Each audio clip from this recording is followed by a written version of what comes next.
Okay, I washed it and dried it real good. I want to make sure it's dry. I'm going to put it on my stove. I turn my stove on medium. Nothing in the pan, just medium. I want it to get hot. What happens is, can y'all see that there's little divots and imperfections in the pan there? Well, we're going to eventually, when it's non-stick, all those little divots will be filled in with seasoning, with oil. The fat will adhere to the metal and it will stay there until you use a heavy soap on it and scrub it real hard. It will stay there. That's what we want to happen. The first time we ever season this pan, we're not going to use vegetable oil. We want to use a high saturated fat. Reason why: saturated fat has a longer shelf life and will last longer and will keep your pan seasoned longer, and it's just better, and it's better tasting.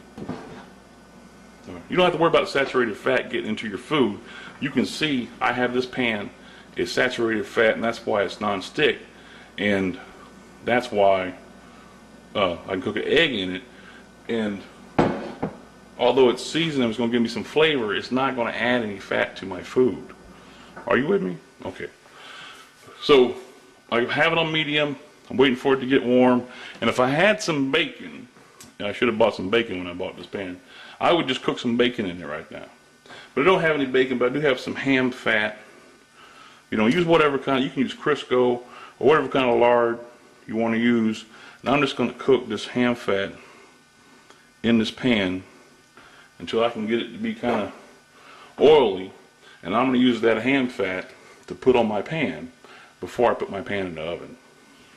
Now, you don't have to go through all this. You don't want to. If you want to, you can just wipe it down with some olive oil or some vegetable oil, canola oil, or whatever you want to use. Stick it in the oven for about 2 hours on 250 degrees, and then you can call it seasoned, but it's not going to become non-stick until you use it and use it and use it some more. You've got to get your pan seasoned over a period of time. To call this pan seasoned isn't right. They probably took this pan, you see it's silver, it's gray, it's not as silver. An unseasoned pan would be very silver. This is a little bit seasoned because it's gray, it's starting to turn black. So that means that it has been seasoned a little bit. They probably sprayed it with some kind of cooking oil, stuck it in some kind of oven for a couple hours, and then shipped it to the grocery store for sale.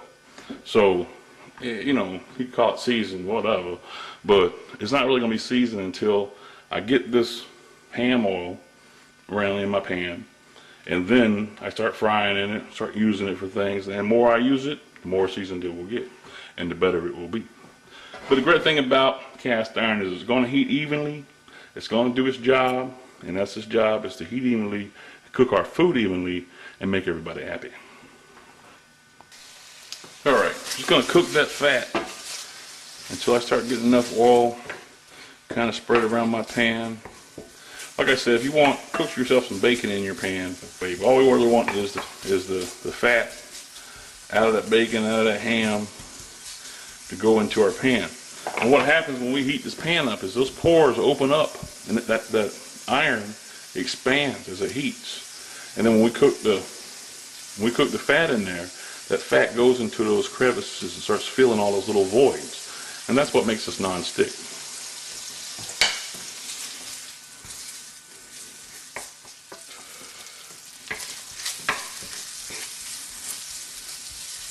Alright, cook yourself some bacon, whatever you want, saturated fat. You could use Crisco oil. Just make sure it's high saturated fat when the first time you ever do this. You want your pan to have a good flavor. You want it to be seasoned. Use yourself, the first time ever, use yourself a high saturated fat to season your pan.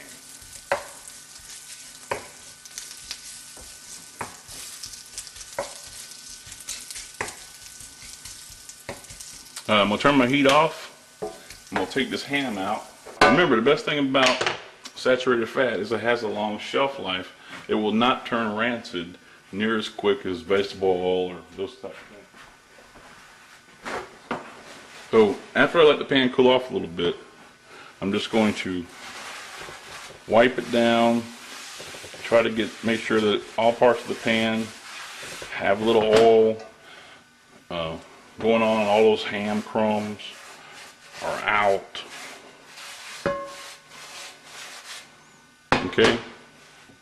And then my pan, see, it's already starting to turn black because I cooked with it.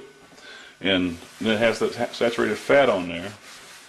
And now I can throw it into the oven and cook it for, you know, a couple hours, 250 degrees, and then start using it. And as I use it, and like I said, the more I use it, the more nonstick it will become. Okay, here's our pan. I put it in the oven for about 2 hours, 250 degrees, with the ham fat that I had cooked down in there. And then I let the pan cool off, wash it out with warm water, and now I'm just going to add just a drop of vegetable oil. I put too much. That's alright. Just a drop of vegetable oil. I put a little too much, sorry, I will wipe it out.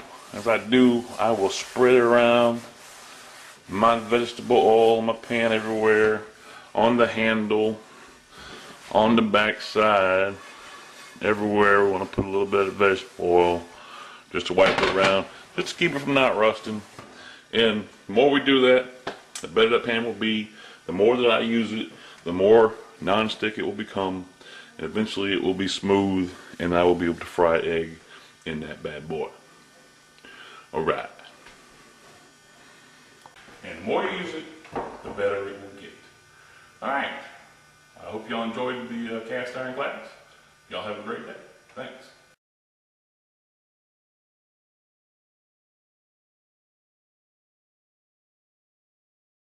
The most reliable and easiest way to accurately test your meat or poultry for doneness is with an instant read thermometer.